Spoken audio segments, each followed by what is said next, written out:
তিনটার সময় মানুষের আসল রূপ চিনতে পারবেন। নাম্বার 1, যখন আপনি বিপদগ্রস্ত হবেন।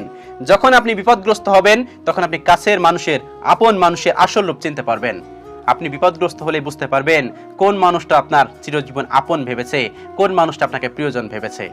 বিপদগ্রস্ত যখন হবে একদম পাই টু পাই বুঝতে পারবেন, পুই পুই করে বুঝতে পারবেন কোন মানুষটা আপনার আপন। আপনি যখন বিপদগ্রস্ত হবেন দেখবেন পরিবার, আপন মানুষ, কাছের মানুষ সবাই আপনার থেকে দূরে চলে যাচ্ছে। আপনি যে রাস্তাতে যাবেন সবাই উল্টো রাস্তাতে যাবে, কারণ আপনি বিপদগ্রস্ত, আপনি বিপদে পড়েছেন। আপনি কার কাছ থেকে হেল্প নিতে চাবেন, আপনি তাকে বলবেন আমাকে একটু সাহায্য করো। যখন আপনি বিপদে পড়বেন তখন আপনি বুঝতে পারবেন এই দুনিয়াটা কেমন, এই দুনিয়ার মানুষগুলো কেমন, আপনার আশেপাশে যে মানুষগুলো ছিল সেই মানুষগুলো কেমন, এই পৃথিবীর মানুষটা আপনাকে কতটা ভালোবাসে, আপনার পরিবারের মানুষ আপনাকে কতটা ভালোবাসে, আপনার আপন মানুষ আপনাকে কতটা ভালোবাসে। এটা যখন আপনি বিপদগ্রস্ত হবেন, যখন আপনি কোনো বিপদে পড়বেন তখন আপনি বুঝতে পারবেন একমাত্র মহান রব্বুল আলামিন ছাড়া আপনার পাশে কেউ নেই, কেউ নেই। যখন আপনি বিপদগ্রস্ত হবেন তখন আপনি মানুষের আসল রূপ চিনতে পারবেন। নাম্বার 2, যখন আপনি অভাবগ্রস্ত হবেন তখন আপনি বুঝতে পারবেন আপন মানুষ, প্রিয় মানুষ, কাছের মানুষ।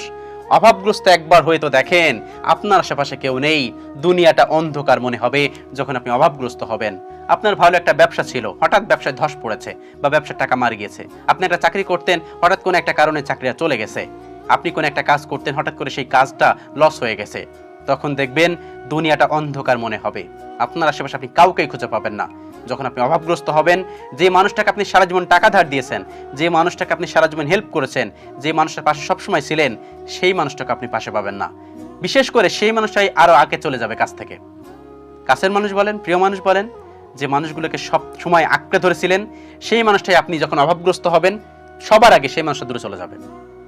এটাই বাস্তবতা, এটাই সত্য, এটাই তিতা কথা হলেও সত্য, বাস্তব সত্য। যখন আপনি অভাবগ্রস্ত হবেন তখন দেখবেন আপনি আশেপাশে কাউকে পাচ্ছেন না। এবং নাম্বার 3, যখন আপনি অসুস্থ হবেন, যখন আপনি অসুস্থ হবেন তখন দেখবেন আপনি ছাড়াই পৃথিবীতে আপনার কেউ নেই, আপনি একা, আর কেউ নেই। সুস্থতা যে কত বড় নিয়ামত তখন আপনি বুঝতে পারবেন। তখন মহান রব্বুল আলামিনের ডাকা ছাড়া আর কিছুই করা থাকবে না। যখন আপনি অসুস্থ হবেন তখন আপনি মানুষ চিনতে পারবেন, পই পই করে মানুষ চিনতে পারবেন। এখন কিন্তু আপনি মানুষ চিনতে পারছেন না। আপনার আশেপাশে অনেক মানুষ আছে না, যারা আপনাকে বলছে আপনি অনেক ভালো, আপনি অনেক কেয়ারিং, আপনি এই সেই।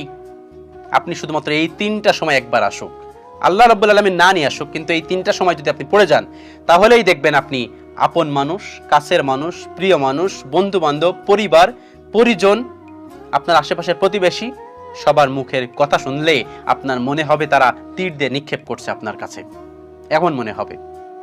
যখন আপনি অভাবগ্রস্ত হবেন, যখন আপনি বিপদগ্রস্ত হবেন, যখন আপনি অসুস্থ হবেন তখন আপনি বুঝতে পারবেন এই দুনিয়ার মানুষগুলো কতটা কর্ণকাকীর্ণ।